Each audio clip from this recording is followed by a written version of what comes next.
What's up guys, Mega Bleeder here, back with another episode, well, the last episode, I believe, of Mechanical Mastery Plus. Today, we're going to finish the pack. It might be a longer episode, but we're going to finish this thing in this episode. Let's get started.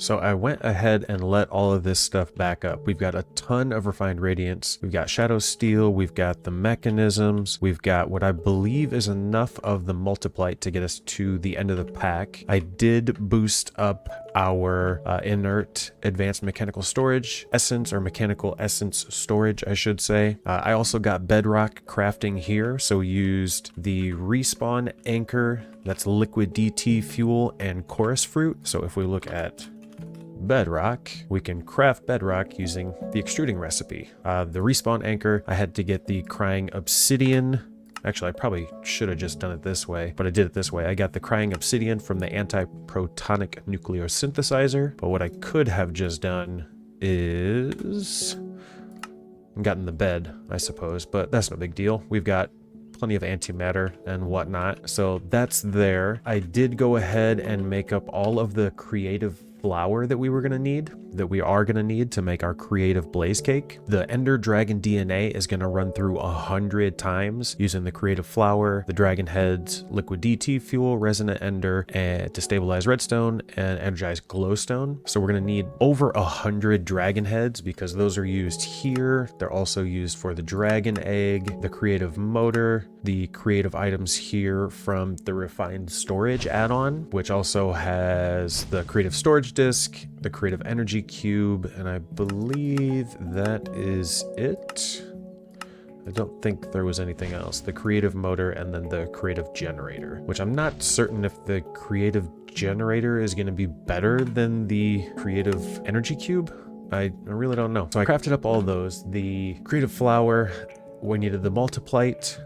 So 100 ingots of the multiplite and then 300 of the shadow steel powder. And this is just crushing shadow steel. There's a chance to drop shadow steel, also a chance to drop shadow steel powder. So I just threw a bunch of those through a crushing wheel. The problem that we're running into right now is in the end of it. I don't want to get stuck right here. So we have our unlimited fluids. The next thing we need is 64,000 of each of the essence. And if we take a look, I've got 65,000 of the basic, I've got 40,000 of the advanced, we've got a bunch of these coming in, we've got 32,000 of these, but we don't have any of the blues. So we're gonna have to make a bunch of these as well as finishing off both of these. So if we look, the yellow ones here, which are the improved, we are at a backlog. I did quadruple our production over here, but we can see it's not running very quickly. If we take a look at our interface back here that's feeding these, we're running out of Invar.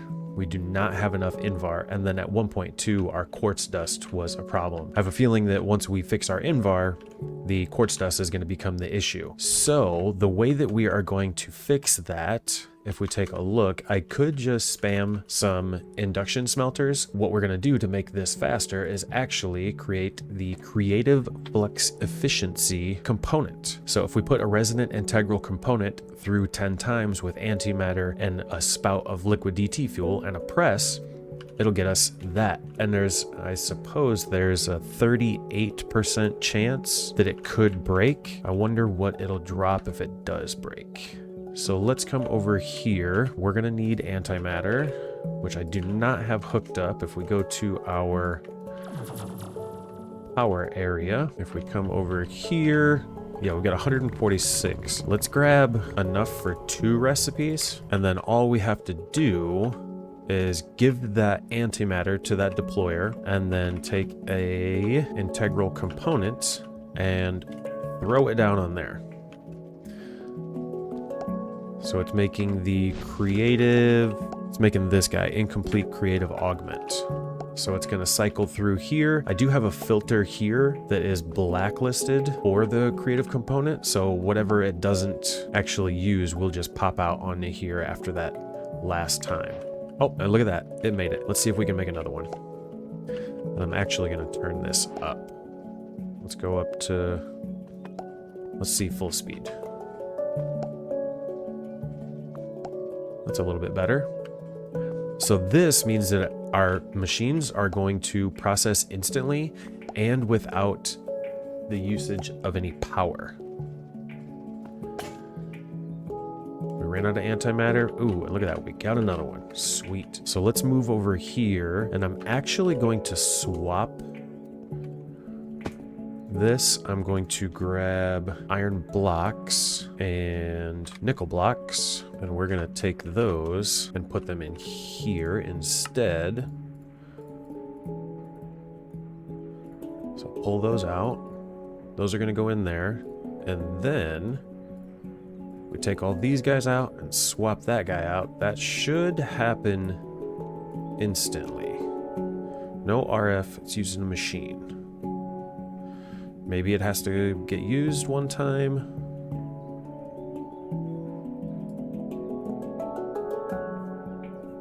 Do I need to click it on there?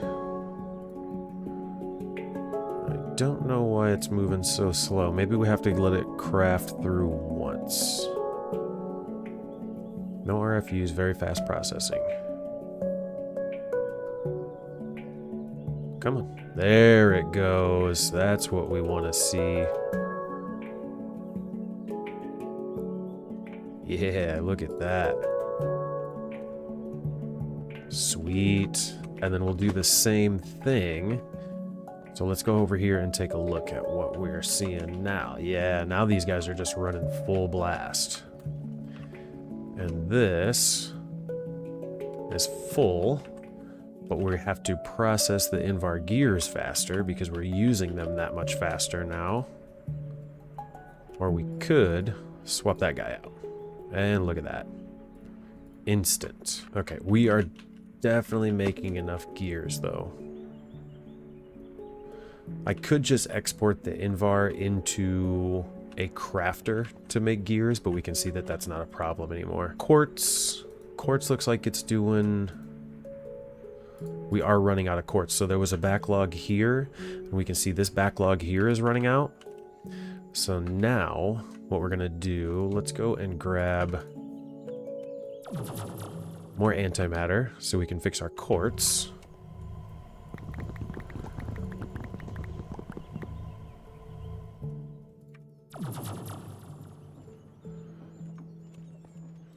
Pop those in there. We'll let this guy run. Yes, so these are gonna run full blast like that. And now these are running. Excellent.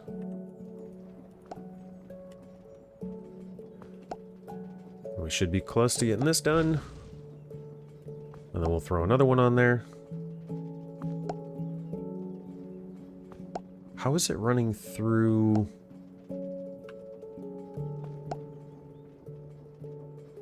Oh, so it has a chance. So I was wondering there. That was confusing.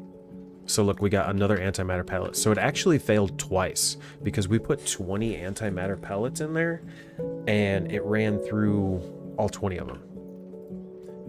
What I'm going to do is get some of these crafted up and then I'll be back.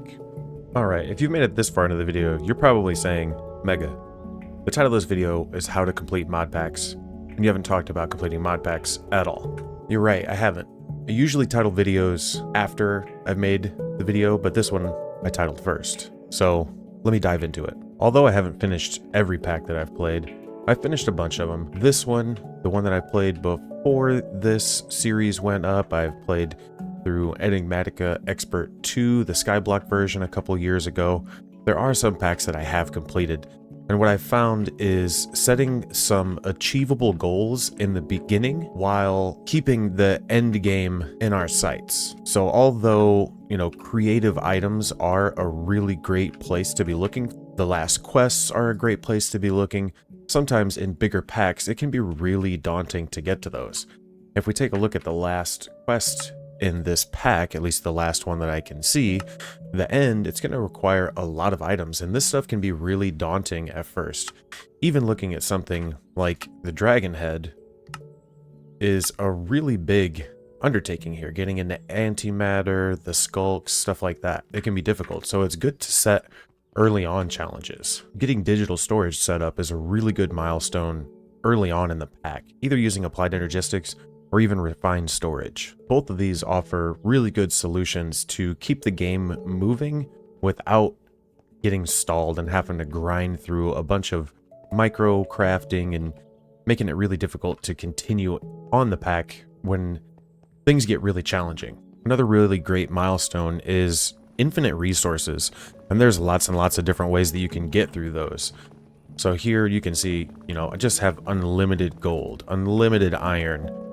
Getting to a point where you've got unlimited resources and the computer network, the computer system using, applied energistics or refined storage, makes it a lot easier to progress. Also, not setting really weird arbitrary limits on yourself. So real quick before I finish that thought, I did get these. I placed one in our pulverizer for sulfur that's been running for a while. Another one over here in our quartz that's been running for a while. I could probably put an upgrade in this just to get a lot more quartz. And we'll see this dump out. Yeah. So tons and tons of quartz. We could probably break this and get rid of it. So setting arbitrary limits on yourself, like only being able to place down a couple machines or trying to run machines off of pattern providers, what I've found is having on-demand crafting can slow things down sometimes, and then the only thing that you're doing is setting processing patterns. So just getting things set up saying, oh, craft this, and then craft that, and then craft that, and then craft that, and then craft that, and then it just gets really repetitive, just creating processes and trying to put everything going into one machine. That's why in this pack I decided to try and passive a lot of things. That way I was setting up individual processing sections. Like over here we've got all this stuff processed. We've got lumium and energized glowstone and niter and blizz powder. And these are set up on automatic processes that are checking how much we have stored in the system and then crafting based on that. And it's really fun that way too, because then you never really have to sit and wait on a lot of resources. It's really shown over here in our mechanism room. These machines are pretty much just always running. A lot of them are always running. I mean, these are set up with huge storage buffers, so these will run for a long time anyways. Another good way to keep the game going is to set up some processes that take a while and then to let those sit and run instead of just going AFK and walking away and coming back the next day. You can work on other things that are more tedious. So when I needed to fill up, say, this chocolate, when I needed to fill up this chocolate tank, I set up the automation for it, which was going to take a while. I didn't set this up in a huge sequence. I only had one mixer producing 250 millibuckets at a time to fill up this huge source here, this 10,000 block source. But while that was happening, I was working on other stuff. So I let that sit and just run while I got busy working on some more tedious things, like the DT fuel. I think another thing that kills people's progress and kills people's motivation is trying to really optimize everything. Sometimes the fun gets completely optimized out of these games. If I had gone right into mechanism and set up a reactor right away, which I could have much earlier on, I wouldn't have set up these reactors, which admittedly I don't need all that much. I mean, these are only making 60,000 forge energy per tick. And if we look, this guy, that reactor over there is making 200 million. If I had started and just jumped right to this, I wouldn't have built these, and that wouldn't have been a whole entire episode and a whole lot of crafting processes and things that I needed to set up. Even some somewhat unnecessary processes like this concrete factory here. This is still technically running, even though some of these drawers are, well, I think all of these drawers are completely full. I'm never going to use 1.2 million concrete. Early on, I probably could have batch crafted to be able to make everything that it took to do this spaceship, but I set up this big, huge factory because it was fun and I needed it. And these are just infinite resources. This runs off of these tier 1 buyers and a little bit of power coming in from these electric motors, which realistically, I could have probably set up water wheels, something like that. And this whole thing could have been completely self-sufficient without any external power or anything coming in. Another thing that can help is finding just weird little things that you can work on that aren't necessarily ultra optimizing your game, but are just kind of fun to set up. Like these teleporters here. I can click that button on this screen, and this will teleport me to the bridge. If we come up here, it's a pretty simple system using the redstone receivers and the simple dialers in the screen. If I shift right click, what is it? I have to shift right click farther away? Yeah. These buttons you can link to those dialers and those receivers up there to be able to work these. Granted, I didn't need a big giant spaceship like this, but I thought it would be really fun. It did take me a long time to lay out the structure, and if you remember correctly, it was built all out of cobblestone originally, out of chiseled cobblestone, and then I swapped it out for all this concrete and these compact machine walls. But this is a huge base, and I didn't fill up all of it. There are the empty service floors in here, but I did fill up a lot of it. That's our old base. That's where we started the series out at. We started right here on this platform.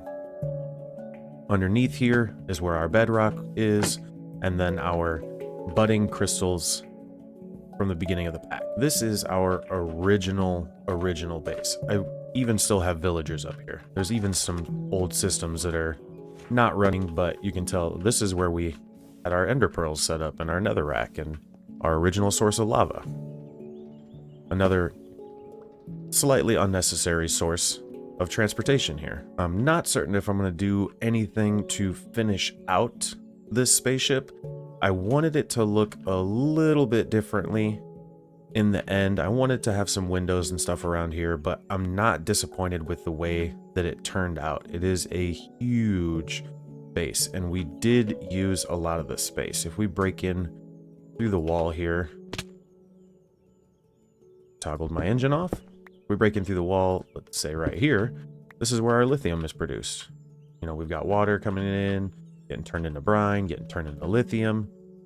You know, these are just huge systems that were not unnecessarily large, but unnecessarily large.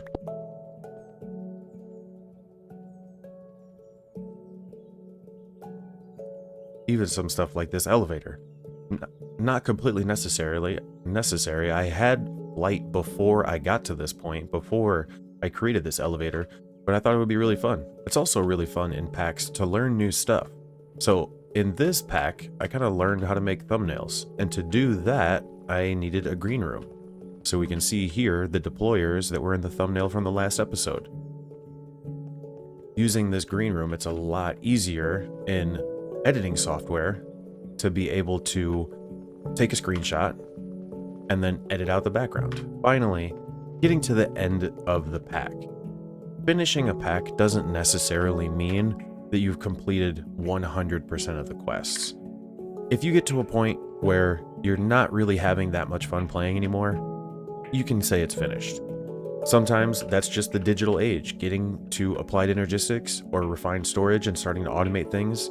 Sometimes that gets boring, and that mid-game, end-game section just isn't fun for you. It's no big deal if you stop there. Sometimes the early game stuff is a lot more fun. Truth be told, in a lot of mod packs, the early game stuff has really interesting mechanics, and then you get into the mid game or even the end game, and it gets a little bit tedious because it's just the same thing over and over and over again. Now that we're talking about the end game, I did set up the crafters here for the dragon heads, but before we get to the dragon heads, we're going to need dragon's breath and skulk. To be able to make the dragon's breath, we're going to need the dragon DNA, which I did automate over here.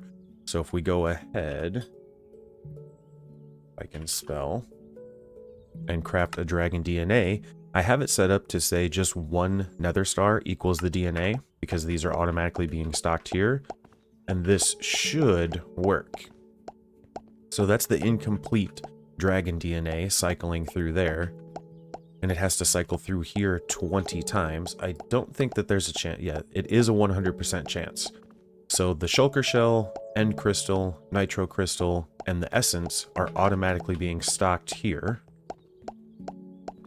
and then it's just going to cycle through here and end up back in the system. I'm using laser IO to handle that using filters. And it should be pretty close to being done. And there we go. Our first dragon DNA. So that's the next quest that we're getting done in this episode. And it gives us another one. From the dragon DNA, we'll get to the warden, and we'll get to the dragon's breath. The warden, in the anti-protonic nucleosynthesizer, we use 5 millibuckets of antimatter. So we take one of these guys, pop them in there, and it makes the warden spawn egg. Now, we get exactly 1 sculk catalyst from this.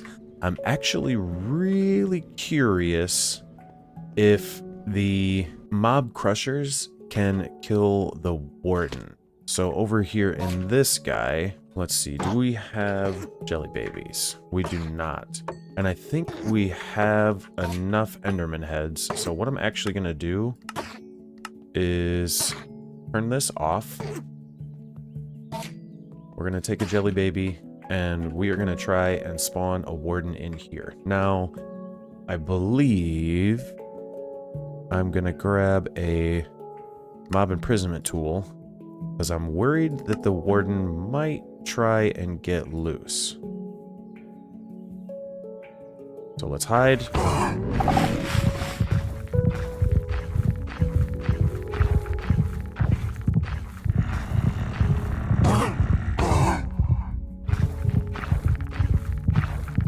He is not happy.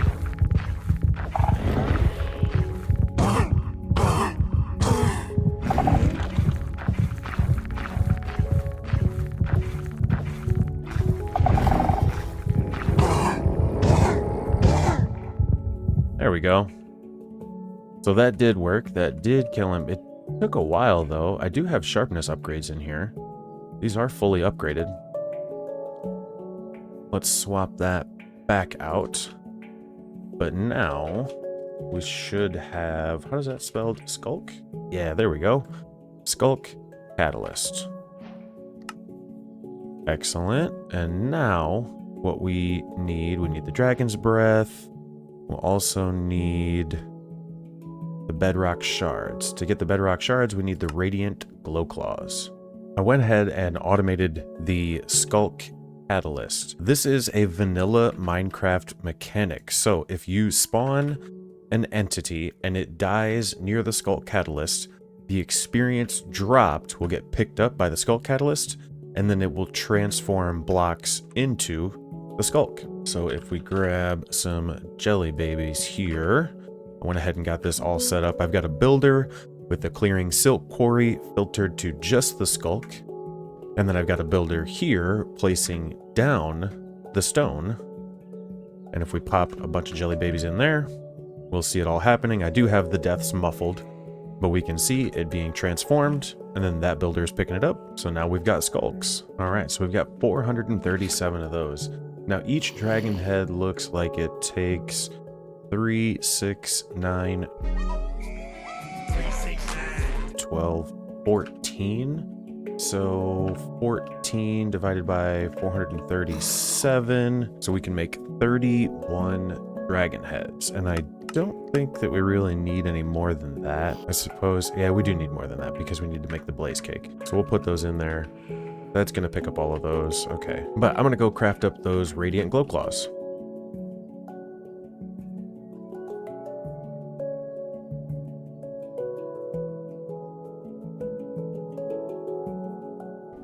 And there's our DNA, and that should, there we go, that should work a lot better.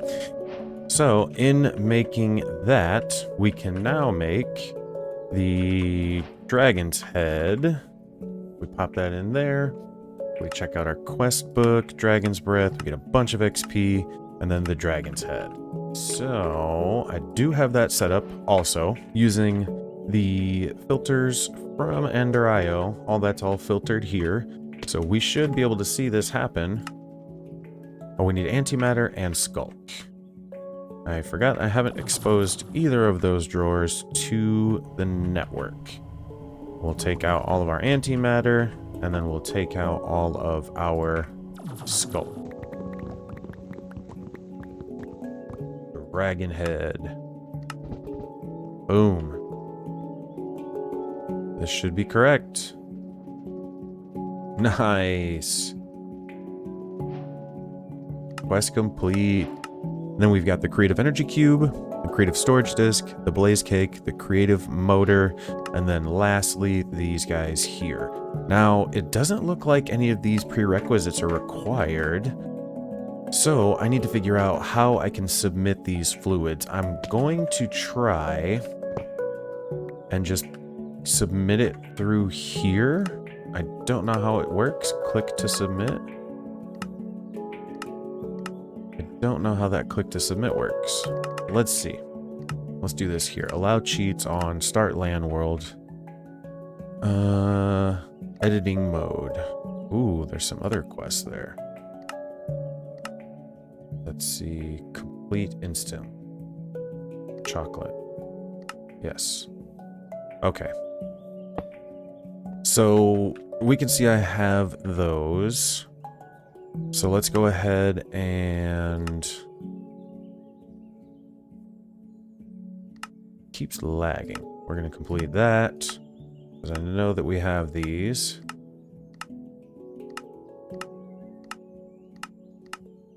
And then with the essence, I'm going to try with the drawer and see if it'll take it out of the drawer. If we break this guy...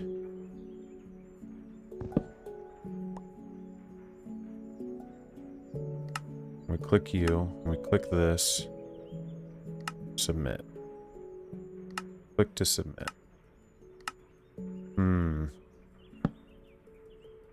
What if I had a stack of it? Yeah, we're not doing it that way. But what we'll do is just say complete instantly, because we know that they're there. There's 65,000 there. Right? If we... I probably have to re-link it. Not configuration, but linking tool. There we go. If we look at all of our essence, we can see that there's 65,536. And that is 65,738. So it's 200 less. But that's just a buffer thing. We're full. They're completely... ready to be finished. Those are full. The blue is here. That's full. The yellow is here. Also full. And then lastly, the purple. Right there. Full. So let's just go ahead and complete that. And it didn't give us the... let's see. Can I uncomplete that? Reset progress, yes. Complete.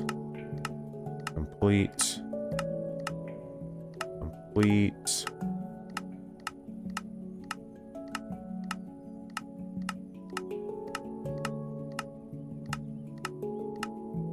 I was worried when I was trying to get into these that it would give me issues like that.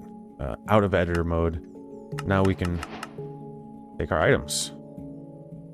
Our creative items. So we got our dragon head, raw cod. We've got creative stuff here. Creative vending upgrade, creative crate, creative ME fluid cell, and creative ME item cell. So with these, what we're going to want to do, a good place to put these would be... Let's do it in here. Let's go at functional. Let's grab like a bunch of these. And we're going to place them down back here. Lag spike. I think the lag spike might have something to do with... We need 4 more.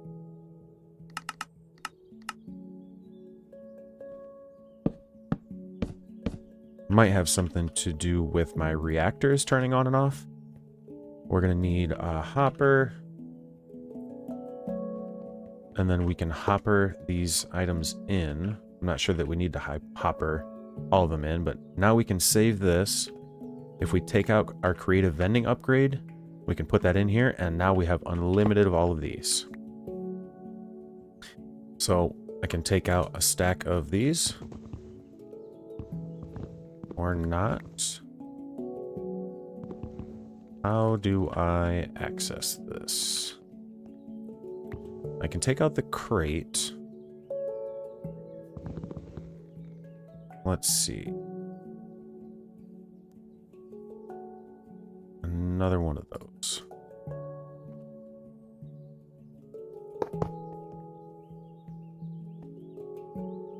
Let's do an item, extract, round robin, item insert.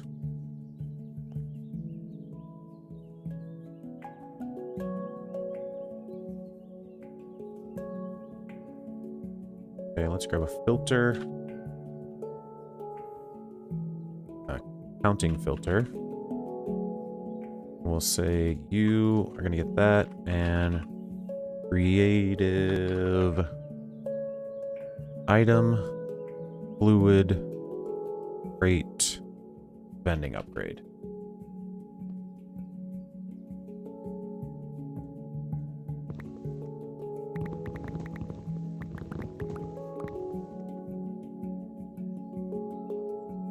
Fluid item. I can't take the vending upgrade out, I guess. Interesting. And I can take that one out.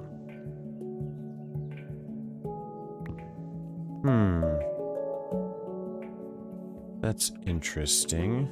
Alright guys, full transparency. I lost a bunch of footage, but nothing really special. You might have been screaming at the screen because of our last quest reward, the creative item cell. So the creative item cell lets you use a cell workbench and put anything into it. We can drag it from JEI, which basically means now we have access to unlimited amounts of everything. So there's no real point in going through and crafting more stuff because we just have unlimited of everything. So between these two item cells here, I've got a whole bunch of the creative items and then a whole bunch of the items that we needed to finish out our quests. So looking in here, we can see everything we could possibly ever need. We needed the blaze cakes, we needed the creative storage disk, the creative motor, the creative paste container, all that to finish out our quests, which are now completely done. I went through and picked up everything we need. Actually, I did miss one. So let's go ahead and grab that. The creative reclamation chamber. That is this guy here.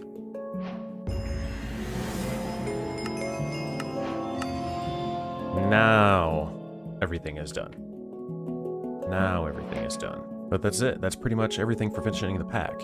It is a little bit disappointing because I feel like for the creative item cell, it shouldn't be a quest reward that doesn't have any prerequisites.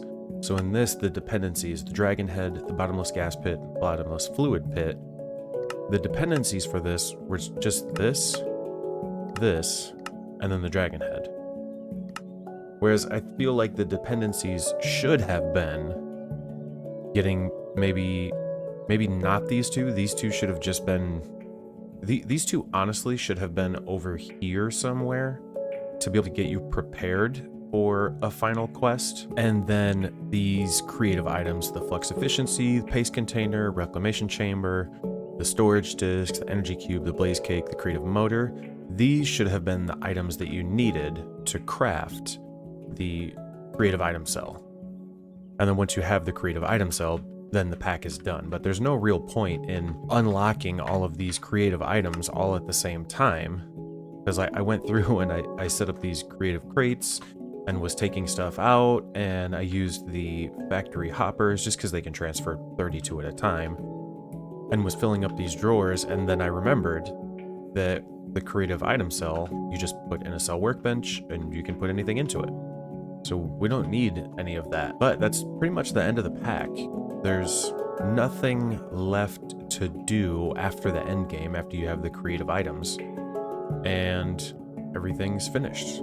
I'm pretty happy with the way the base turned out. I would like to have been able to decorate more. I'm happy that some of our areas got used up, that it got used up down here as well, or that it didn't get used up here. I'm not happy about that. I would have liked to have put something down here, but it's kind of the basement. I thought about moving our fluids down here into this area, but there was not enough space to have all 6 of the fluids over here.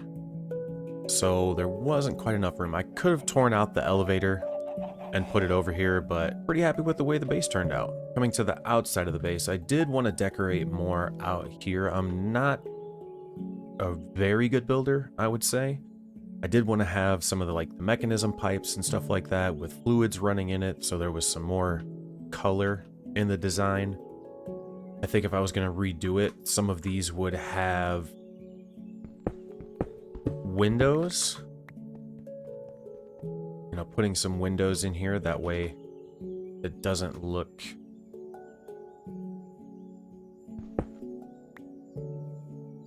just look like a big giant box. I would have had it look more like this, which is a space that I didn't even use anything for.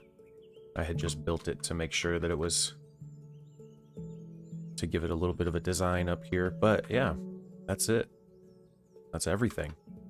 Everything that we needed to do in the pack is done. Couldn't have been done without our Fluix researchers. Or you guys. Definitely would have had a tougher time finishing the pack if I didn't have people watching. So I'm going to wrap up this episode here. Everything's all finished. No point in doing anything more in this world.